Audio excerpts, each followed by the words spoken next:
എല്ലാവർക്കും ദാവു ചാനലിൻ്റെ മറ്റൊരു വീഡിയോയിലേക്ക് സ്വാഗതം.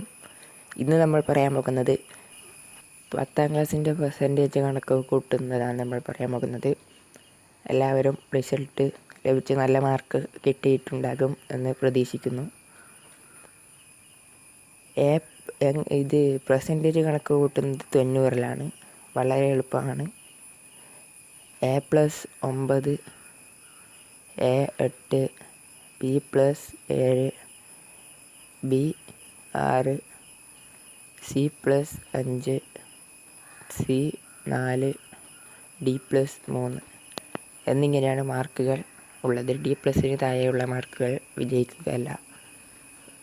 D+ മുതൽ A+ വരെയുള്ള മാർക്കിൻ്റെ ഈ കണക്കുകൾ വെച്ച് നിങ്ങൾക്കുള്ള ഓരോന്നിൻ്റെയും ഓരോ 4 A+ ഫുള്ളാണെങ്കിൽ 9 × 9 10 90 ആവുന്നതായിരിക്കും.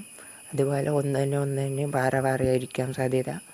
അപ്പോൾ നിങ്ങൾ ഓരോന്നിൻ്റെ കണക്ക് കൂട്ടിക്കുമ്പോൾ അതിൻ്റേതായ മാർക്ക് ലഭിക്കുന്നതായിരിക്കും. ഉദാഹരണം 5 A+ഉം 5 Aയുമാണെങ്കിൽ എത്രയായിരിക്കും? 45 40 85 മാർക്ക് ലഭിക്കും. 5 വിഷയത്തിലെ 1 മാർക്ക് കുറഞ്ഞു. അതായത് 90%, 90% 85. അപ്പോൾ 100-ൽ എങ്ങനെയാണ് കണക്ക് കൂട്ടുന്നതെന്ന് അല്ലേ നിങ്ങൾ ചോദിക്കുന്നത്? അതിൻ്റെ കൂടെ ഒരു 10 കൂട്ടിയാൽ മതി. 10 പ്ലസ് ആക്കിയാൽ 100 ആവും. 100-ൽ 90 ആണെങ്കിൽ 90-ൽ 90 ആണെങ്കിൽ 100-ൽ 100 തന്നെയാണ്. അങ്ങനെയാണ് SSLC പെർസെൻറ്റേജ് കണക്ക് കൂട്ടുന്നത്. എല്ലാവർക്കും വീഡിയോ ഇഷ്ടപ്പെട്ടു, ഉപകരിക്കപ്പെട്ടു എന്ന് കരുതുന്നു. മറ്റൊരു വീഡിയോയിൽ കാണാം.